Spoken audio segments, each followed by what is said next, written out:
सभी को लगता है कि डूम्सडे के अंदर न्यू कैरेक्टर्स आने वाले हैं, जो कि सच भी है, लेकिन उन कैरेक्टर्स का क्या जो ऑलरेडी एमसीयू के अंदर एग्जिस्ट करते हैं। आज मैं उन्हीं कैरेक्टर्स के बारे में बात करने जा रहा हूँ जिन्हें हमने एमसीयू की पुरानी फिल्मों में देखा है, लेकिन मार्वल स्टूडियो ने उन्हें कैसे भुला दिया, आज उसको भी हम देखेंगे इस वीडियो के अंदर।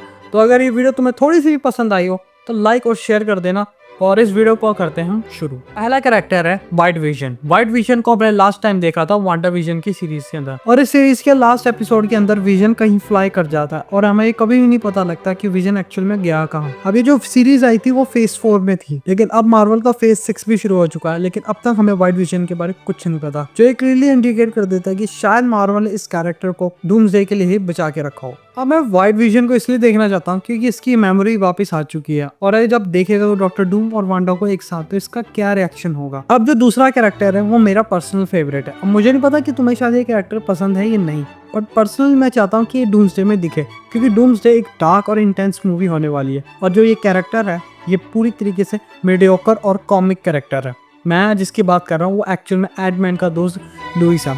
हमने इस कैरेक्टर को एंटमैन 1 और एंटमैन 2 में देखा, और वाकई में लोगों ने इस कैरेक्टर को बहुत ज़्यादा पसंद किया, क्योंकि इसके कॉमिक वर्ड्स और कहीं ना कहीं इसके जो जोक्स थे लोगों को बहुत ज़्यादा पसंद आए थे, और कहीं हद तक मुझे लगता है कि रॉकेट और टोनी स्टार्क से भी ज़्यादा फनी है, क्योंकि हमेशा यूजलेस और गॉसिपिंग बातें करता है, पर उसमें भी कहीं ना कहीं एक कॉमिक वाली बात होती है। अब जो वो तीसरा कैरेक्टर है जिसको सभी भूल गए थे, ऑलमोस्ट मैं भी भूल गया था, वो था हरक्यूलिस। हमने हरक्यूलिस को लव एंड थंडर में देखा था, वो भी पोस्ट क्रेडिट सीन के अंदर, पर इस कैरेक्टर के साथ क्या हुआ ये किसी को भी नहीं पता। मतलब इसके बारे में मार्वल ने कुछ भी इन्फॉर्मेशन अब तक नहीं दी है कि शायद हमें डूम्सडे में दिखेगा भी नहीं, और मैं हरक्यूलिस को डूम्सडे में देखने के लिए काफ़ी ज़्यादा एक्साइटेड हूँ, क्योंकि ये वो कैरेक्टर है जो ऑलमोस्ट थॉर जितना ही पावरफुल है।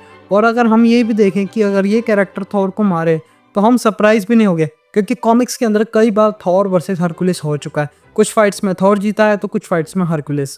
पर अभी देखना होगा कि डूम्सडे में हमें ये कैरेक्टर देखने को मिलेगा कि भी नहीं, पर मैं तो पर्सनली चाहता हूँ कि ये दिखे, क्योंकि डूम्स के सामने अगर कोई थॉर जैसा कैरेक्टर होगा तो वाकई देखने का मज़ा बहुत आएगा। अब जो कैरेक्टर है जिसको मैं कैरेक्टर के बजाय एक एनिमल कहूँ तो वो ज़्यादा बेटर रहेगा, जो कि है हेला की वुल्फ। अब इस वुल्फ को हमने थॉर रैग्नारॉक के अंदर देखा था, और ये फर्स्ट और लास्ट फिल्म थी जब हमने हेला की वुल्फ को देखा था।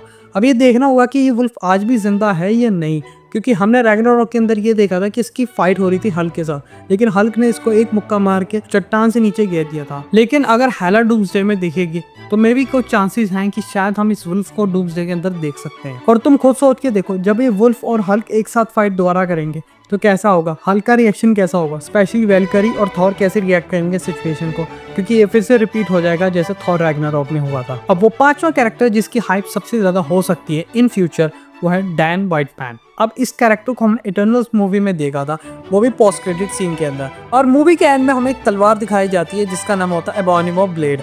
एक्चुअल के अंदर ये ब्लेड काफी हद तक सिमिलर है नेक्रोस्वार्ड के अंदर, क्योंकि दोनों ही तलवारें अपने यूजर को करप्ट कर देती, और ये यूजर को सुपर स्ट्रेंथ सुपर ड्यूरेबिलिटी देता है, जो काफी हद तक उसकी मदद करता है फाइट्स के अंदर। अब ये देखना होगा कि एमसीयू के अंदर इस कैरेक्टर को किस तरीके से प्रेजेंट किया जाएगा, क्योंकि इसके अंदर एक लाइन भी थी, are you sure you are ready for that. मतलब कि मार्वल यहाँ पे क्लियरली सेटअप करना चाहता है इस कैरेक्टर को फ्यूचर के लिए।